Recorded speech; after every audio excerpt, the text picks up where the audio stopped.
Today we will be looking at 3.5, which is dealing with rational functions, specifically their graphs and applications.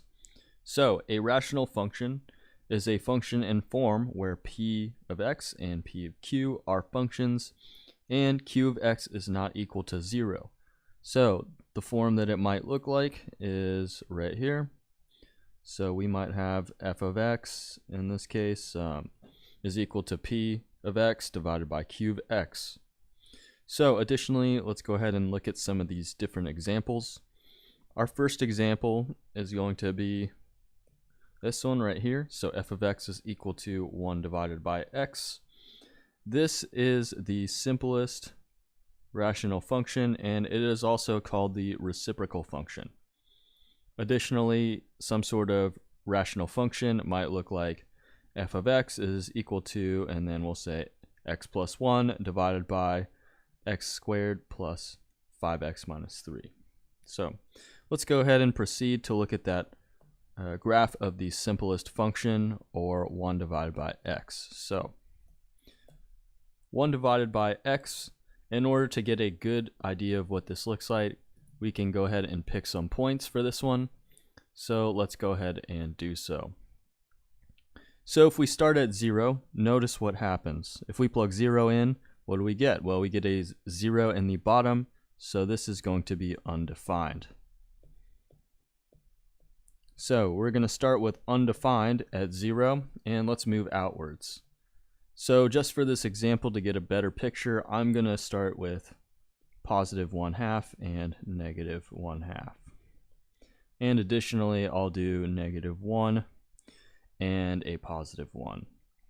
So if we plug in a negative 1/2, well, that would be a 1 divided by a negative 1/2, and that's going to get us a negative 2 here. The negative 1, that's going to be a 1 divided by negative 1, or a negative 1. The 1/2, that would be a 1 divided by 1/2. So what is that going to get us? Well, that's going to get us a 1 divided by 1/2, or in other words, a positive 2. And then the positive 1 will get us a 1 divided by 1, or a positive 1. So if we come over to our graph and see what this looks like, well, we'll say that this will be 1/2 right here, and then this one will be 1. And additionally, we'll say this will be 1/2 right here, and this will be negative 1. And then we'll come down 2, and we will go up 2. So let's plot our points. We know at 0, 0, we're undefined, so let's go ahead and move in either direction. 1/2 positive 2 is going to have a point right there. And 1, 1 is going to be right there. Negative 1/2, negative 2.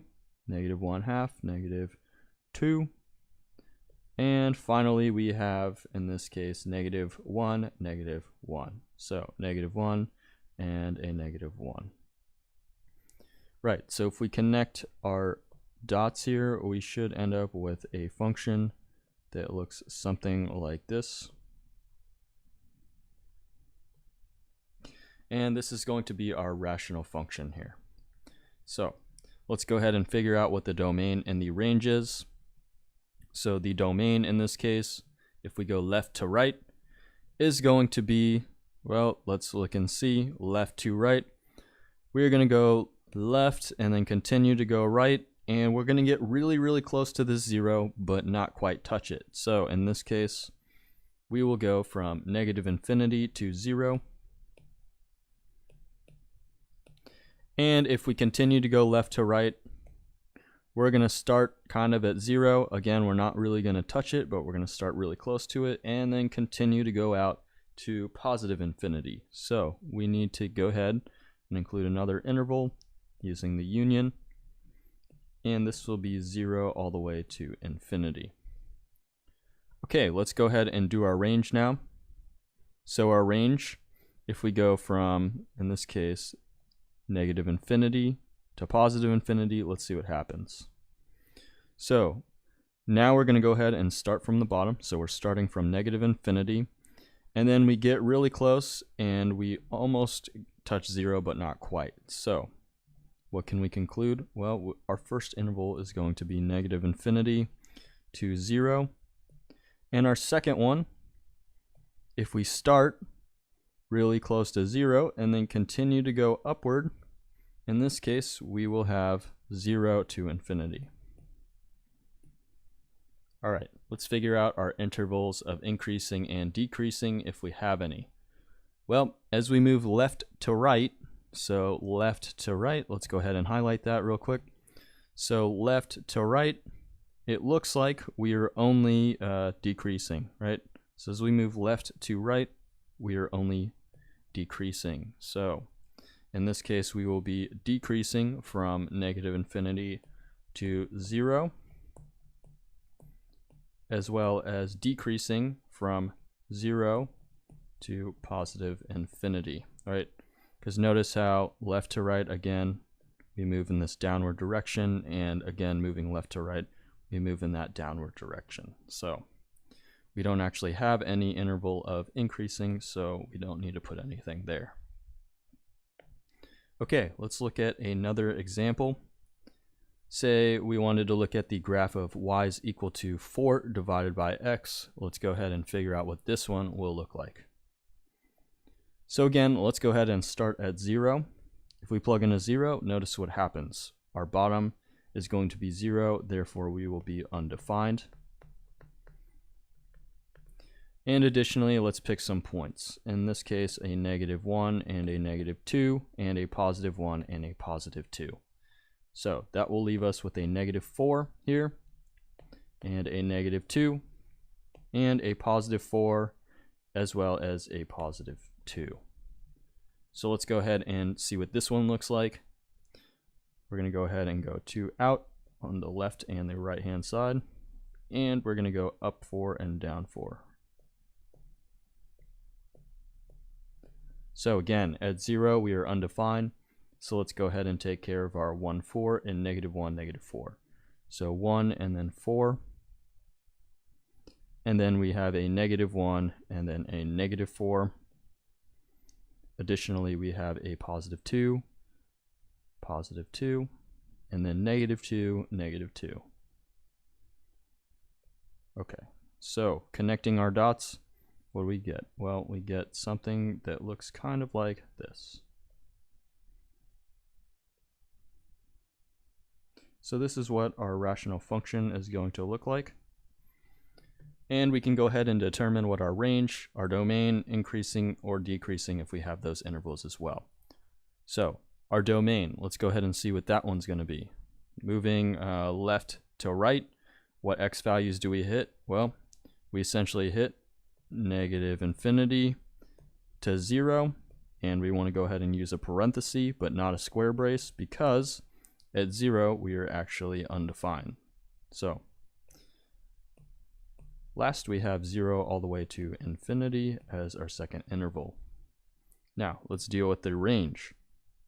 So our y values, what can we take on? Well, we can pretty much take any value except for y. So let's go ahead and go negative infinity all the way to 0, and then 0 all the way to infinity here. Interval increasing, moving left to right. Do we ever increase in this case? Well, we don't. We only decrease. So moving left to right, notice we decrease, going from negative infinity, and then we get really close to 0, but we don't quite touch it. And again, in this case, we kind of start at 0, but again, we're not touching it, and then we continue out to positive infinity. So how can we write that? Well, our interval of decreasing is going to be negative infinity, 0, union 0 all the way to positive infinity.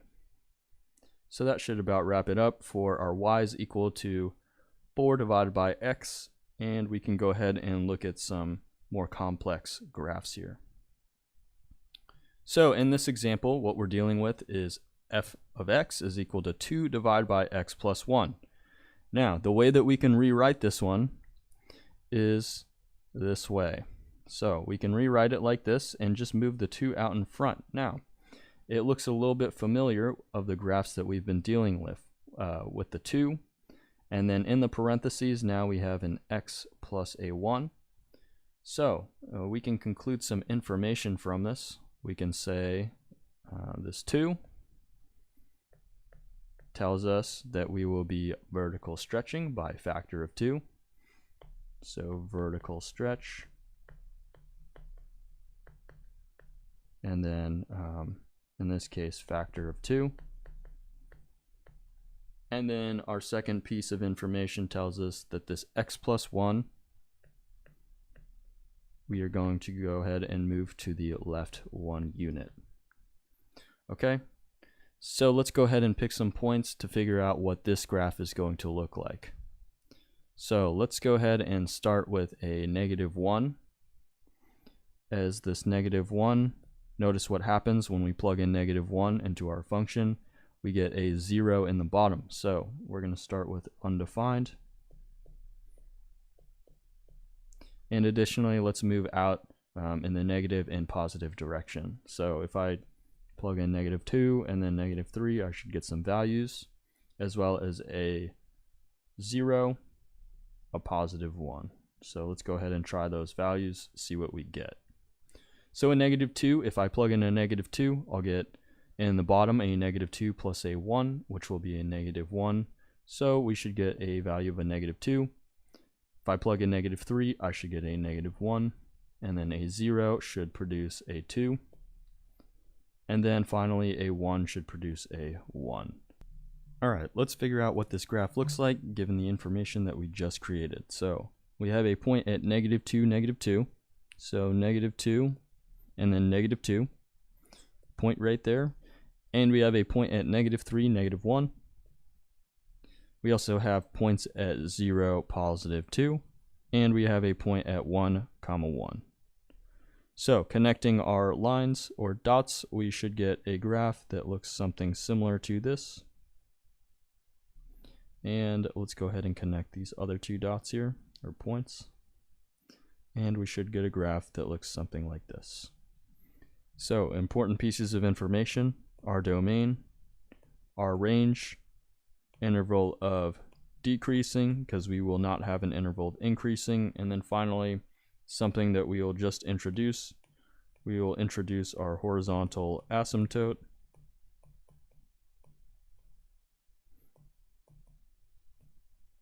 And additionally, we will have our vertical asymptote. So I'm just going to go ahead and abbreviate it. And let's figure out what this information tells us. So, okay, so for our domain in this case, we'll start at -infinity, and we will go all the way to, and it looks like we'll stop at -1. So we can go ahead and summarize that by saying -infinity to -1. And what else do we have? Well, if we go from left to right and we continue on, we almost start at -1, but we don't quite touch it, and then we continue to go on to +infinity. So again, that's why we use the parentheses, not the square brace. So -1 all the way to +infinity. That's going to go ahead and be our domain in this case. Let's figure out what our range is. So if we start from -infinity and we continue to go upward, well, what do we stop by? In this case, we are stopped by 0. So we can go ahead and conclude range starts from -infinity to 0. And then if we continue on, we'll start approximately at 0. Again, we're not quite touching it. And then we continue to go all the way up until +infinity. So we will be at 0 and then all the way to +infinity in this case for our range. Okay, so interval of decreasing, it's going to be very similar to our domain here. So interval of decreasing, again, this is going to be -infinity to -1, and then -1 all the way to +infinity, again, because we are moving from left to right. Okay, our horizontal asymptote and our vertical asymptote. Our horizontal asymptote, notice how our graph never touches this line right here, or in this case, y is equal to 0. So that's going to be our horizontal asymptote. Now, our vertical asymptote, notice how our graph never touches this invisible line. In this case, it's negative 1. So our horizontal asymptote, we can say x is equal to negative 1. And we will go a little bit more in depth on how to find these asymptotes. So let's go ahead and proceed to our next example, and later on we will look at that specific information. Alright, let's go ahead and figure out what our rational function f of x is equal to 1 divided by x squared looks like. So let's pick a point of 0 first. 0 will get us a 0 on the bottom or an undefined. Additionally, we want to go ahead and plug in plus or minus values. So plus or minus 1/4. And the reason we want to do a plus or minus is because we can go ahead and take care of positive and negative values with this squared. So that squared will produce a positive value if we plug in a positive, or a positive value if we plug in negatives. So a positive or negative 1/4 gives us a positive 16. A plus or minus 1/2 should give us a 4. And then finally, a plus or minus 1 and a plus or minus 2 should give us a 1 and a 1/4. So let's go ahead and graph this and figure out what it looks like. Again, at 0 we're undefined, but we do have values at 1/4 and 16 and negative 1/4, 16. So let's go ahead and do little tick marks. So 1, 2, 3, 4. Those will represent quarters of the 1 value. And then finally we'll have values there. And we can go vertically for our graph up to 4. Again, we don't really have the space for the 16, so let's go ahead and look at the plus or minus 1/2 and the 4. So plus or minus 1/2, and then we'll have a value at 4. And then we'll have negative 1/2 and a positive 4. And we'll have, in this case, plus or minus 1. So plus or minus 1 and then 1. And we will also have a negative 1, 1. Okay, and our last value we have this 2. So plus or minus 2 and then 1/4. So it's going to be really tiny, approximately right there. So let's go ahead and fill in our graph here and figure out what it looks like. We should get something that looks approximately like this.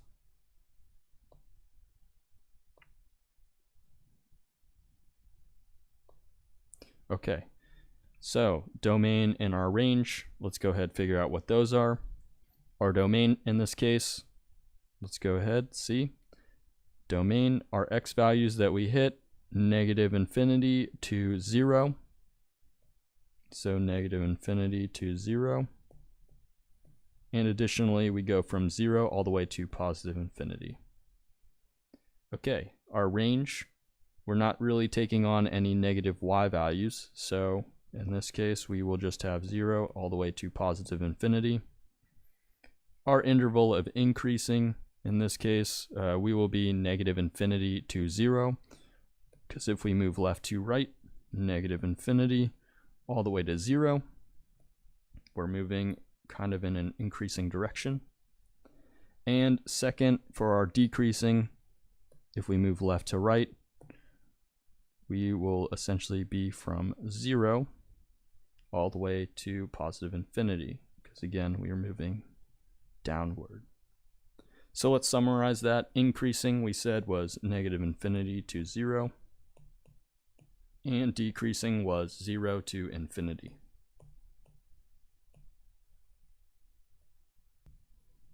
So let's look at our g of x, which is equal to 2 divided by x minus 2 squared, and then finally minus 4. So again, this one's going to be a little bit more complicated as we're adding some translations to the graph that we previously looked at. So in other words, we can pull out some key pieces of information. We could go ahead and pull that 2 out in front. We can go ahead and look at this x minus 2, and then finally the minus 4, and figure out what it tells us. So this positive 2 is going to tell us that we are vertical stretching by a factor of 2. So stretching in this case, and then a factor of 2.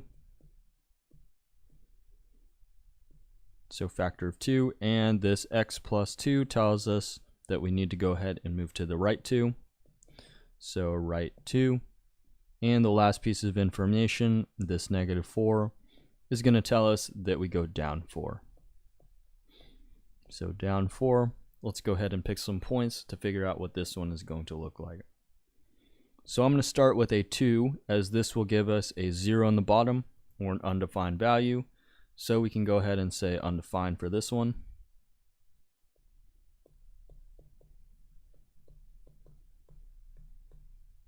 So undefined for 2. And additionally, we'll have a 1 and a 0. And we will have a 3 and a 4. The 0 will give us a -3.5. The 1 will give us a -2. The 3 will give us a -2. And the 4 will give us a -3.5. So if we proceed to plot this, let's go ahead and see what it will look like. We'll have a 1 and then a -2. So 1 and then -2. We'll have a point right here. And we have a point at +3, -2. So +3, -2. And additional points of 4 and then -3.5. So 4 and then -3.5, approximately right there. And last we have 0 and then -3.5. So that point will be approximately right there. Now, if we proceed to go ahead and graph this, this is what our approximate function will look like. Okay, and then our left side should look approximately like this. All right, and notice how we have some invisible lines going on. So we have this invisible line right here. And our last one we have is actually at 4.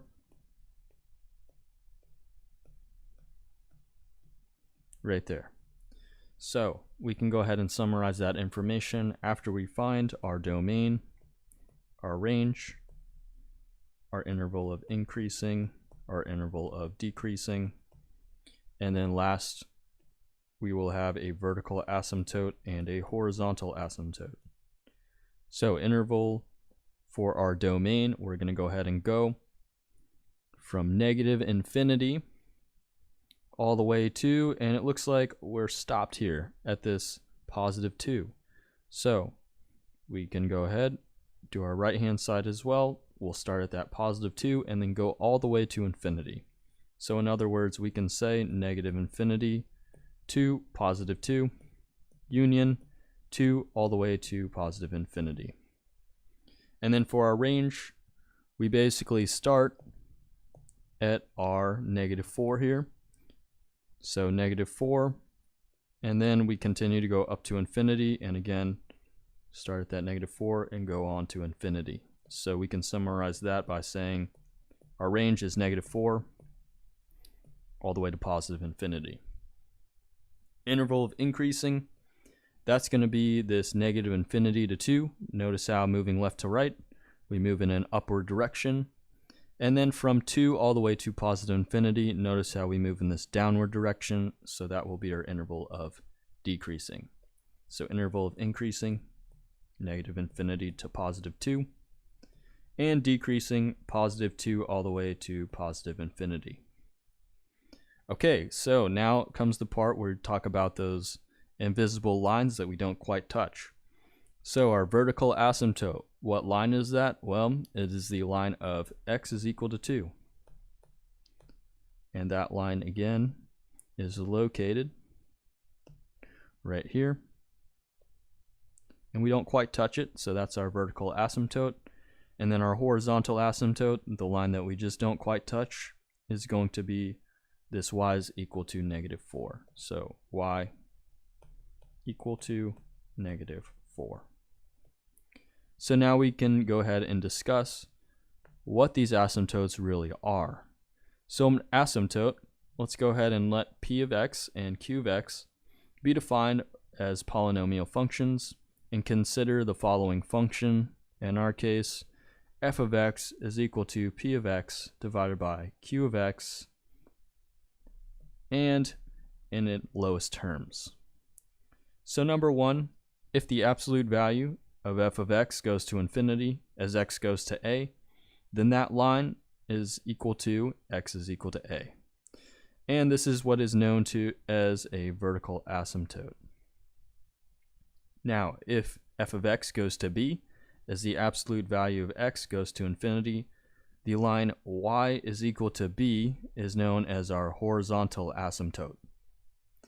And just a few key tips when finding your asymptotes.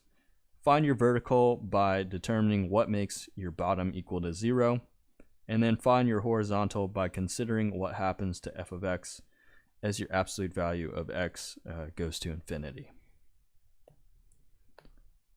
So, determining specific asymptotes. So number one, what could we have? We could have a vertical asymptote. So what you want to do essentially is set that bottom or denominator equal to 0 and figure out what x is. And that should give you your vertical asymptote. Now we can have some other asymptotes, right? So this will include our horizontal asymptote as well as oblique/slanted asymptotes. So if the numerator, in other words, if your top has lesser degree than the bottom or denominator, then your asymptote y is equal to 0. Now, if your numerator and denominator have the same degree, in other words, your top and bottom have the exact same degree, then all it is the fraction of the leading coefficients. So I'll go ahead and write an example. Say you had 2x squared plus 1 divided by 3x squared, and then we'll say plus 2. Your horizontal asymptote in this case would be equal to, in this, 2/3. So your horizontal asymptote would be y is equal to 2/3. So our last one is if your numerator or your top is exactly 1 degree more than your bottom or denominator, there will be this thing called an oblique or slanted asymptote, and you basically find this by dividing the numerator by denominator and setting the rest of the quotient equal to y to obtain your equation. So that division part, you will essentially be using some synthetic division to figure out what the remainder or quotient is. Okay, so let's go ahead and look at some examples of finding the asymptotes of rational functions. So this example asks us to give equations of any vertical, horizontal, or finally oblique asymptotes. So let's go ahead and look at our example A here. In this case, let's figure out what our vertical asymptote is. So in other words, let's go ahead and set that bottom equal to 0 and solve for x. So this is going to go ahead and be our vertical asymptote. So setting our bottom equal to 0 and then solving for x, let's see what we get. So we want to go ahead and try to factor this one out. So we need two numbers that multiply to -6, and added or subtracted gets us -1. So in this case, we will have an x minus 3 and then an x plus 2. Okay, and if we set both of these equal to 0, x should be equal to 3, and x should be equal to -2. So these are going to be our vertical asymptotes in this case. Now let's go ahead and check to see if there are any horizontal asymptotes. So horizontal asymptotes, let's go ahead and look at our rules up here. So in this example, it looks like we have the bottom 1 degree more than the top. So if the numerator has lesser degree than the denominator, then there's a horizontal asymptote of y is equal to 0. So this is, in our case, is what we need to do. So in other words, since our numerator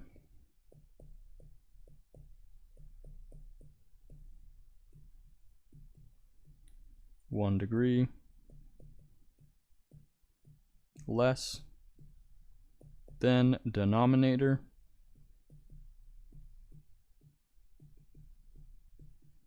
we will go ahead and have a horizontal asymptote of y is equal to 0. Okay, and finally we want to go ahead and see if we have slanted asymptotes or oblique asymptotes, and that's going to go ahead and be this C portion here. So if the numerator is exactly 1 degree more than the denominator, there will be an oblique or slanted asymptote. That is not the case for us, so we will have none in this case. All right, let's go ahead and move on to B.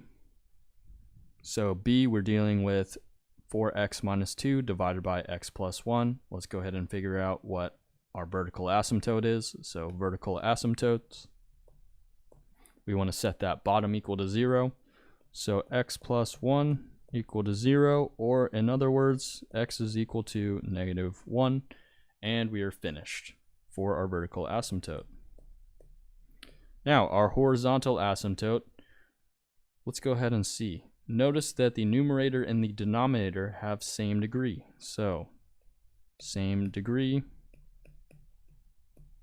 for our numerator, or our top, and our denominator. So what did it say? Well, that's going to go ahead and be our second point here.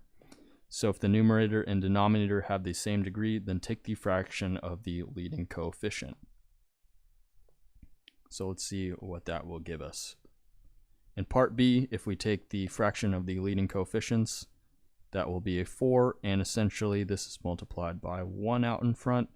So we have a 4 divided by 1. So y is equal to 4 divided by 1, or just equal to 4.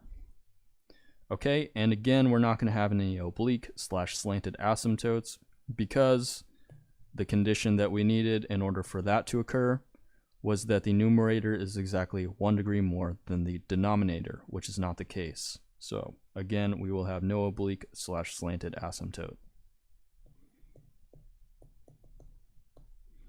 Okay, now we can go ahead and look at part C. So this one's going to be a little bit different than the previous ones, as we will now have an oblique slash slanted asymptote. Okay, so first things first, we want to go ahead and look at our vertical asymptote here. So vertical asymptote, again, we want to set that bottom equal to 0 and solve for x. So x is equal to a positive 1, and we are finished with our vertical asymptotes. Now, looking at our horizontal asymptotes, we're going to go ahead and approach this a little bit differently because in this case, our top is 1 degree greater than our bottom. So let's go ahead and create some sort of method. So let's go ahead and divide everything by the common bottom. So our common bottom in this case is going to go ahead and be x squared. And we'll go ahead and take x divided by x squared, as well as our bottom divided by x squared. So that will give us an x divided by an x squared. And then we'll go ahead and subtract a 1 divided by an x squared. So this will simplify. An x squared divided by an x squared is a 1. Plus, we can cancel out an x from here, which will get us a 1 divided by x. And then we'll cancel another x out, so 1 divided by x. And we will minus 1 divided by x squared. Now the key with this is we want to observe as the absolute value increases, what would we have? So observe when, we'll say absolute value of x increases, or in other words, as we go to infinity.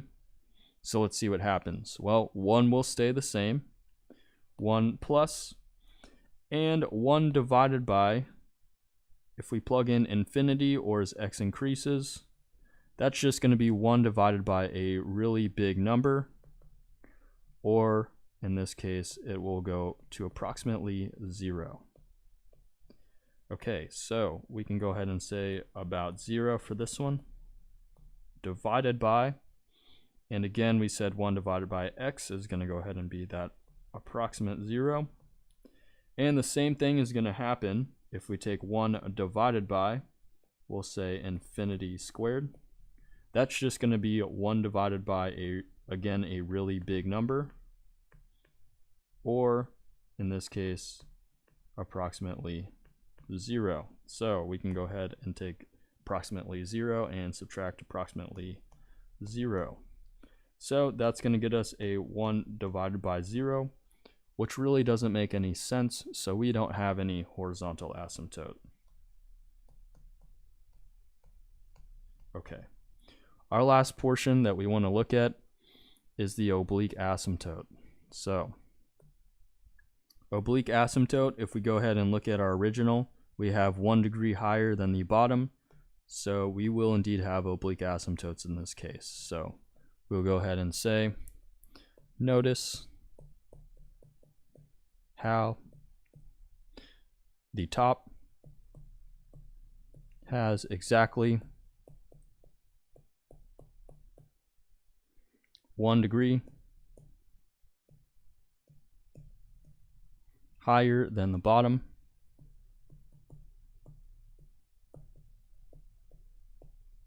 So in this case, if this happens, we will have oblique asymptotes. So oblique, and then we'll say asymptotes. Okay.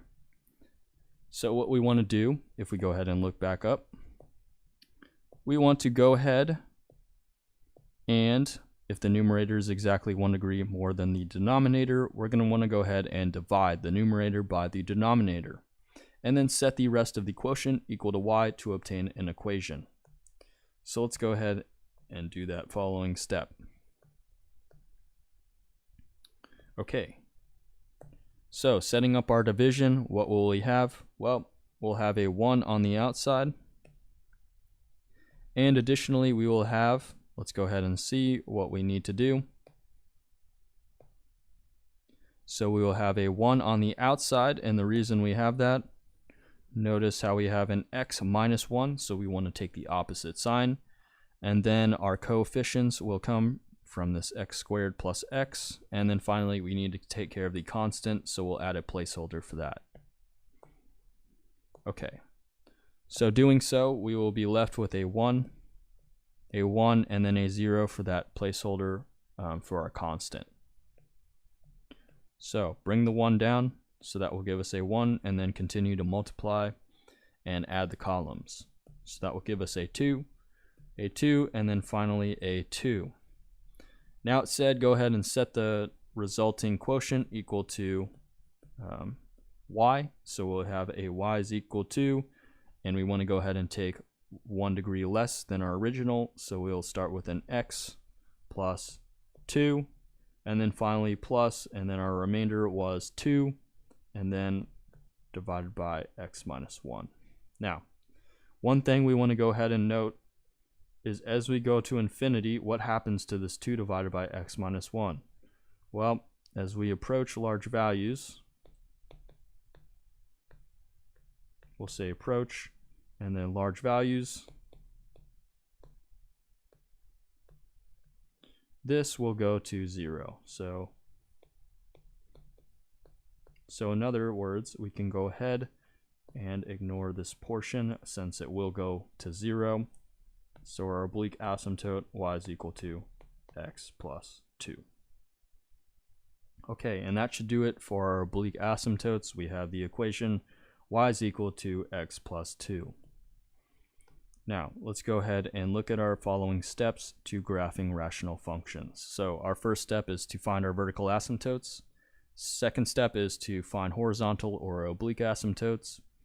Our third step is find out if q of 0 is equal to 0, and then finally plot y-intercepts by evaluating that f of 0. Now, step 4, plot your x-intercepts by solving f of x equal to 0. Determine if your graph will intersect non-vertical asymptotes. And then our last 2 steps are going to be plot additional points by choosing domain intervals, And then after we've gathered all this information, go ahead and complete the sketch.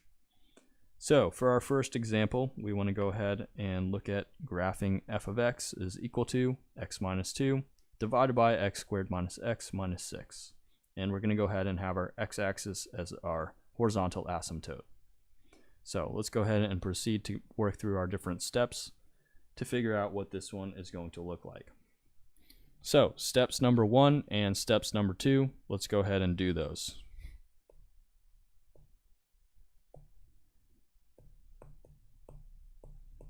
So we'll go ahead and combine these into one single step.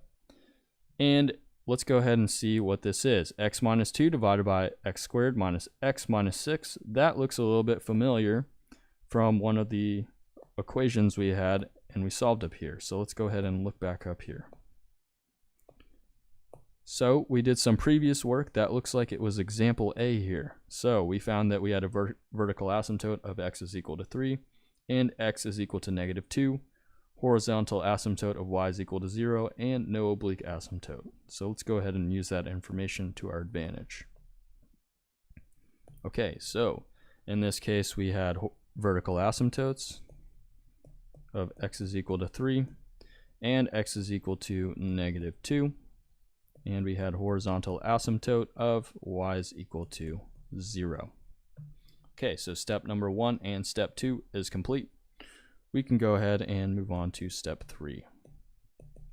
So step 3, we want to go ahead and see what q of 0 is, and we want to go ahead and make sure that it's not going to be equal to 0.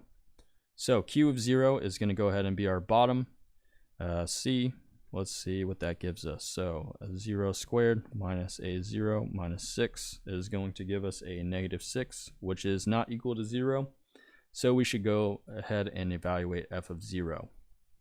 So f of 0 is going to be equal to 0 minus 2 divided by 0 squared minus 0 and finally minus 6, which should get us a value of a negative 2 divided by negative 6, or a positive 1/3. And I just reduced that there.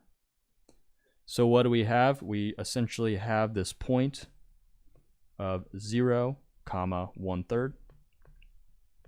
And we can go ahead and save this point for later when we graph our function here. So we have these as well that we need to go ahead and put on our graph. So step number 4 says to go ahead and find x-intercepts by solving f of x equal to 0. Let's go ahead and figure out what this will give us. Step 4, we want to find x-intercepts.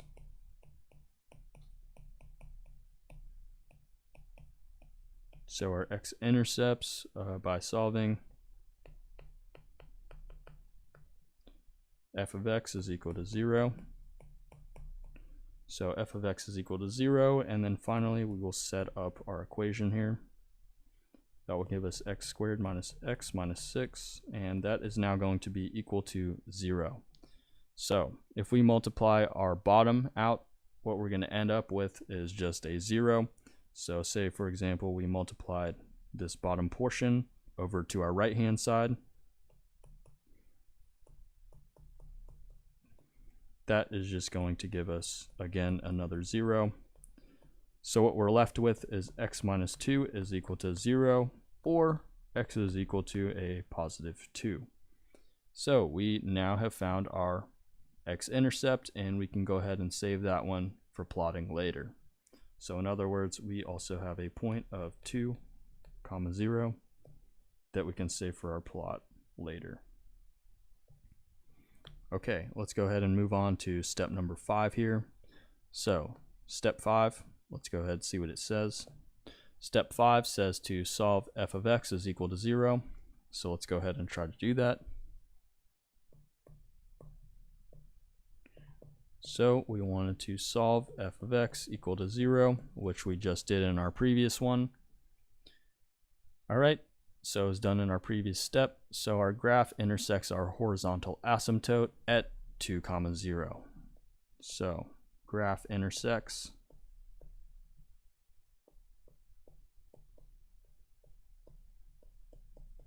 our horizontal asymptote at the point that we previously found, which was positive 2, 0. So we know that our point is going to be crossed, which is also our horizontal asymptote of y is equal to 0 at our point 2, 0. So we will also keep that in mind when looking at our graph. Okay, so step number 6 says to determine our intervals by using x-intercepts and vertical asymptotes to acquire more points.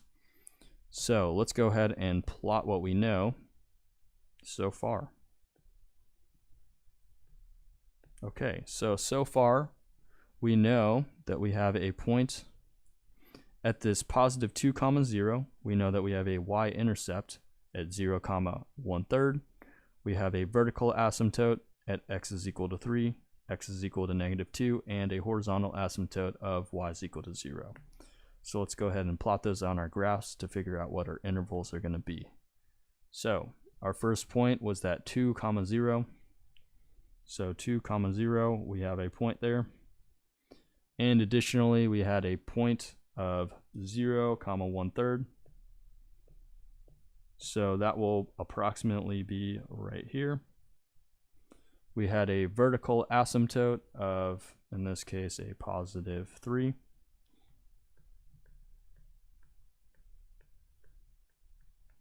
And we also had another vertical asymptote at -2.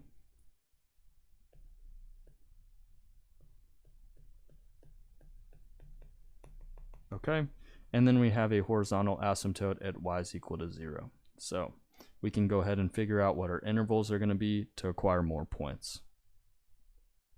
So I'm going to go ahead and make a table here. Our left-hand side is going to be our intervals. Our middle is going to be our test point. And then finally, our right-hand side is going to go ahead and be our f of x, or evaluating those different test points. So our first one, we can go ahead and go from -infinity all the way to this vertical asymptote. So -infinity to -2. And additionally, we can go from -2 all the way to our positive 2 in this case. So all the way to positive 2. And our last interval that we might have is this positive 2 all the way to the positive 3. And finally, we will have the positive 3 all the way to infinity. So we have 3 more that we need to put onto our little table here. We'll have -2 to 2. And we'll have 2 to 3. And finally, we will have 3 all the way to positive infinity. So test points, it doesn't really matter what test point you pick, it just needs to be within this interval. So I will pick -3, -1, 2.5, and finally a positive 4. So plugging these back into our original, what will we get? Let's go ahead and figure out what it will be for each of these different values.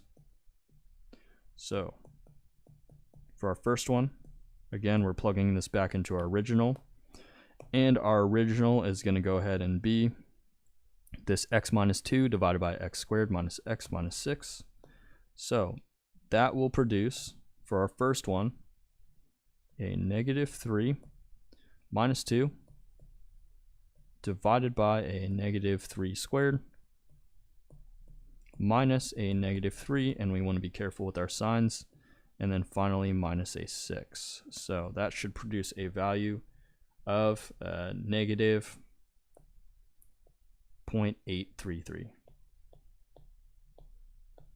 Okay, let's go ahead and look at our other 3 ones here. So our -1, that's going to give us a -1 squared, or just a -1 minus a 2, and then finally a -1 squared minus a -1, and then finally minus a 6, which should give us a value of a positive 0.75.